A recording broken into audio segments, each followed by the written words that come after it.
Hey everybody, I'm Zach and I like movies, and I'm talking about The Long Walk today. This is an adaptation of a Stephen King story where America is in the midst of an economic hardship in some indeterminate era of time following the war. And the fallout from that, like there's economic hardship. They are presumably taken over by a military dictatorship of sorts, and every so often they have the Long Walk, where one boy out of every 50 states enters a raffle and is picked to join the walk as part of this one of those like child death games kind of thing, where they broadcast this event where the boys just have a long stretch of road and they just walk it, and they have to keep at a pace of 3 miles per hour, and if they fall behind they get a warning, and at 3 warnings you get your ticket, which means they kill them. And it is really damn good stuff. This is a really effective drama, and I was honestly a little surprised just how moved I was by this. It's just really sturdy, effective thriller filmmaking, and it comes to us from director Francis Lawrence, who also has a history of this sort of child dystopia fiction adaptations, because he did the Hunger Games movies. He did what was it? It was mocking. It was the second one up until this recent prequel. Which and for nothing else, I always felt like Lawrence was a capable director, and one of those I guess journeyman craftsman kind of directors, where he definitely is capable of telling story, doing filmmaking effectively, and communicates the stories well.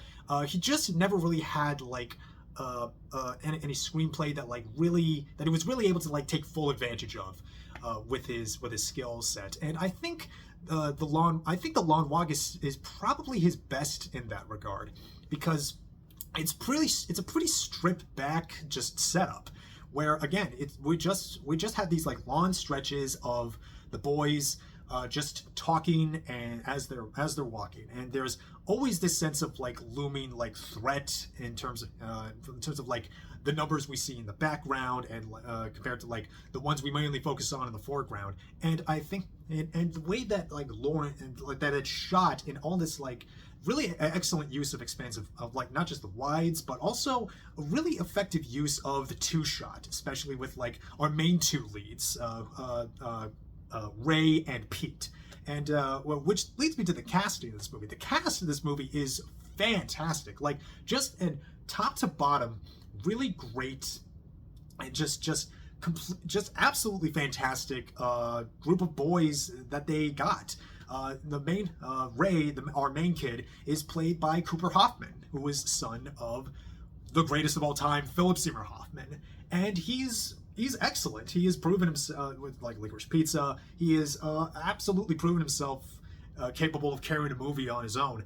And and I love, because he has so much. He has such a different presence from his father, but there's also moments where I really can see his father in him. He has this kind of he has this kind of a sorted that's a sort of determined determined disposition, where I'm gonna do this, I'm gonna win, I'm gonna get that money prize, I'm gonna get that wish, when they win, the winner gets a wish. There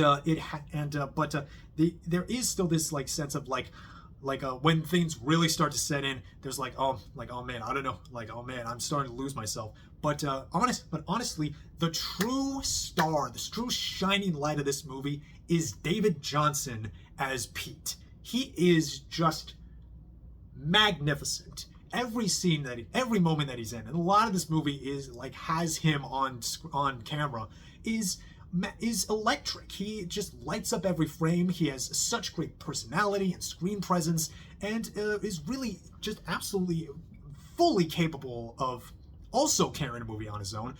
You have probably seen him last year as the android character, the main android character in Alien Romulus, and he was say we want about that movie, he was stupendous in that. And my God, like genuinely, I would genuinely argue for an Oscar nomination for him for this performance. He is just that good. Like even like towards like around the third act or so, he has this monologue about like why he's in the walk. And you know, like, oh, he's got a scar on his face. And, like, eventually he's gonna tell him what happened, how he got it. And the monologue he gives, it's just, man, it feels so rich. It feels so humane. It's like just, again, it's like the characters. They are kind of broad, and sort of generalized in a sense. But the performers get such great humanity out of them, even for however long they have. Like, the type of characters they get, it's definitely, there's definitely reminiscent of Stand By Me, where there's various, you know, sort of types of characters. You know, like if you're familiar with Stephen King's work, you can definitely tell, like, oh, what kind of character that is. Like, yeah, David, like Ray is our main lead boy.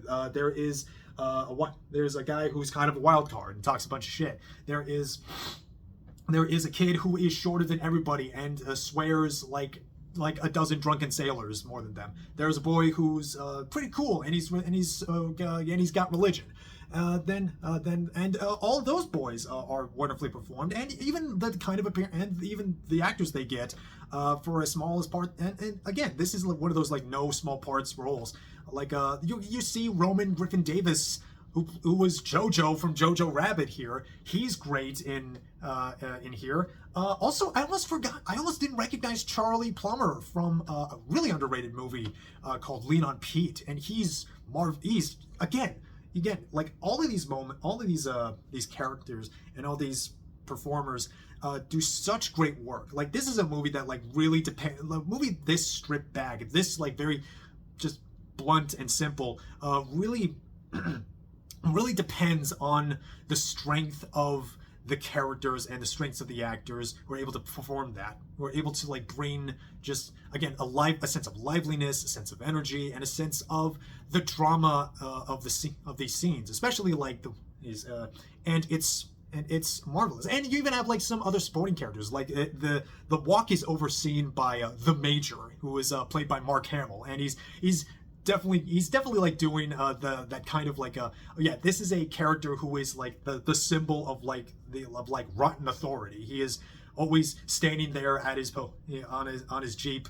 You never see behind his aviator shades, and even at the end, he's like in a rain poncho, and he's like, it feels like he's definitely channeling Emperor Palpatine.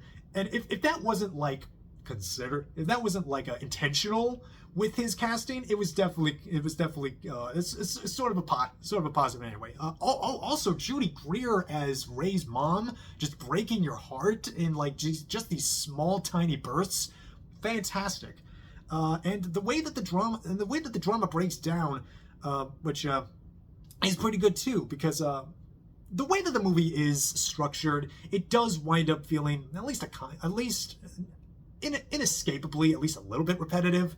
Where again, on the walk, every couple of miles or so, we're mostly focusing on like Ray and Pete and their, you know, circle, you know, their musketeers, and then like some kid will like pop up some kid will pop up in their orbit, like you're kind of wondering, oh man, are you the next to go kind of thing. And I even like how the variety of ways that as each kid one by one slowly starts, as the numbers start to whittle, and they go out in different ways. Like sometimes they're just illustrating the ways that the body breaks down. It's like there's a walk by mile 5, you might get some jelly legs, you might get a Charlie horse that's pretty nasty. But other times you might get sick on the walk and you can't stop. It does answer the question, hey, what happens if they have to poop? Well, they have to poop then. There's like one of the most suspenseful moments of this movie is when they reach a hill, and they just have to, all right, there's an incline, you gotta maintain your speed, and you're tired, and Oh man, it's so effective at like keeping up that suspense, very very very well.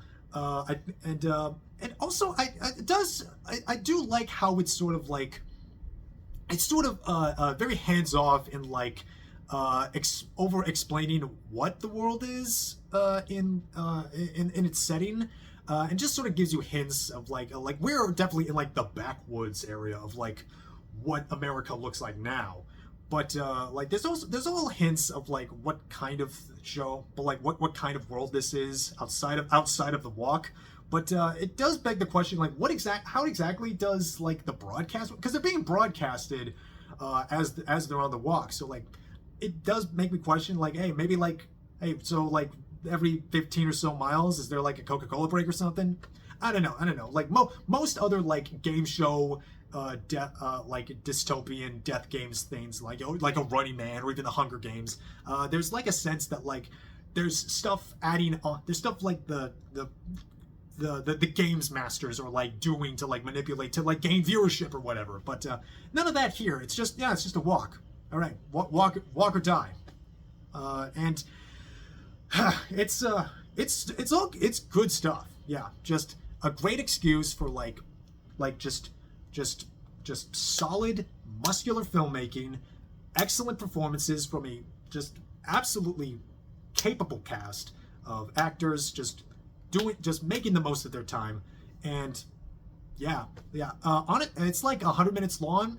None of the minutes really feel wasted. Although I would say maybe I feel a little unsure about some character beats, at least in some of the ways. Like there's a lot of like how Pete is sort of Pete is definitely the Rock, but it feels at times he's a little over relied on. Like Ray leans on him too much, and it doesn't feel like Ray like lets Pete lean on him, or lean on Pete in that sense, which did kind of bother me. I get I'm not sure if that's like a nitpick or anything. I don't know. I'm still kind of rummaging my feelings about some things, but yeah, definitely recommended.